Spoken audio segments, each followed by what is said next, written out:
పేరుతో తెరకెక్కిన మహావతార్ నరసింహ చిత్రం భారతీయ సినీ చరిత్రలో యానిమేషన్ విభాగానికి కొత్త దిశ చూపించింది. తక్కువ బడ్జెట్ తోనే అత్యున్నత సాంకేతిక నైపుణ్యాన్ని ప్రదర్శిస్తూ ఈ చిత్రం దేశవ్యాప్తంగా ప్రేక్షకులను ఆకట్టుకుంది.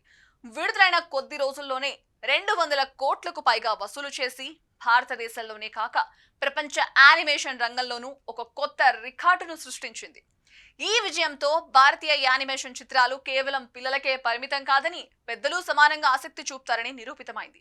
లయన్ కింగ్ వంటి అంతర్జాతీయ స్థాయి సినిమాలతో పోలిస్తే మహావతార్ నరసింహ స్థానిక కథ సంపద, పురాణ గాథలు, భారతీయ సాంస్కృతిక అంశాలను సమ్మిళితం చేసి ప్రేక్షకుల హృదయాలను గెలుచుకుంది. పురాణాల ఆధారంగా తెరకెక్కిన మహావతార్ నరసింహ సినిమా విడుదలైన వెంటనే దేశవ్యాప్తంగా ఉన్న భక్తి ఉత్సవ వాతావరణాన్ని సృష్టించింది. థియేటర్లు నరసింహస్వామి ఆలయాల్లో అలంకరించబడి ప్రేక్షకులు ఆలయానికి వచ్చిన భక్తుల్లా చెప్పులు బయట విడిచి లోపల కీర్తనలు, భజనలతో సినిమా హాళ్లను మార్మోగిస్తున్నారు. ఈ సినిమా ప్రదర్శన కేవలం వినోదం మాత్రమే కాకుండా ఒక ఆధ్యాత్మిక అనుభూతిగా మారింది.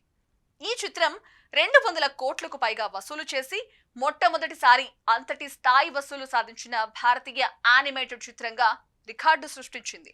పెట్టుబడిపై 1000% రిటర్న్స్ ఆఫ్ ఇన్వెస్ట్మెంట్ ను సాధించి డివైన్ బ్లాక్ బస్టర్ గా నిలిచింది. తక్కువ బడ్జెట్ లోనే ఇంతటి భారీ విజయాన్ని అందుకోవడం యానిమేషన్ రంగానికి ఒక మైలురాయిగా మారింది. బాహుబలి సినిమా భారతీయ సినీ పరిశ్రమను గ్లోబల్ స్థాయికి చేర్చినట్లే మహావతార్ నరసింహ భారతీయ యానిమేషన్ ముఖ చిత్రాన్ని పూర్తిగా మార్చేసింది. ఇక ఈ విజయానికి వెనుక టీం కృషి దాగుంది. కథకు సంబంధించిన పురాణాంశాలను ఖచ్చితంగా పరిశోధించి అసలైన భావాన్ని కాపాడుతూ ఆధునిక సాంకేతికతతో మిళితం చేశారు. అత్యుత్తమ విఎఫ్ఎక్స్, సిజిఐ, యానిమేషన్ నైపుణ్యాన్ని ఉపయోగించి దృశ్యపరంగా అద్భుతమైన అనుభూతిని అందించారు. దీంతో బొమ్మ బ్లాక్ బస్టర్ హిట్ కొట్టింది. ఇంతటి విజయాన్ని నమోదు చేసిన మహావతార్ నరసింహను తీసింది ఏ ప్రముఖ స్టూడియోనో, ఏ పేరున్న నిర్మాతో కాదు. యానిమేషన్, స్టోరీ టెల్లింగ్స్ అమితమైన ఆసక్తి ఉన్న కొంతమంది మాత్రమే, అది కూడా ఒక చిన్న స్టూడియోలో. ఈ సినిమా కోసం దర్శకుడు అశ్విన్ కుమార్ తన బృందంతో దాదాపు 5 ఏళ్లు కష్టపడ్డారు. మొదట్లో ఈ సినిమా గురించి ఎవరికి చెప్పినా సరే నో అనే సమాధానమే వచ్చింది. ఇక లాభం లేదని తామే స్వయంగా నిర్మాణం చేపట్టాలని నిర్ణయించుకున్నారు. చిత్ర బృందం తమ సేవింగ్స్ అన్ని దీనిపైనే ఖర్చు చేశారు. ఆ తర్వాత ఇల్లు, ఇతర ఆస్తులను కూడా తనఖా పెట్టారు.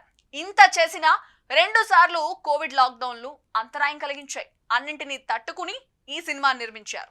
సినిమా నిర్మాణంలో కీలక పాత్ర పోషించేది బడ్జెట్ ఎక్కువగా ఉంటే అత్యాధునిక టెక్నాలజీ, మానవ వనరులను సమీకరించవచ్చు. ది లయన్ కింగ్ సినిమా దాదాపు 2262 కోట్ల బడ్జెట్ తో తెరకెక్కించారు. ఇది 3D యానిమేషన్ సినిమా. దీన్ని కంప్యూటర్ యానిమేషన్ సాఫ్ట్వేర్ తో రూపొందిస్తారు.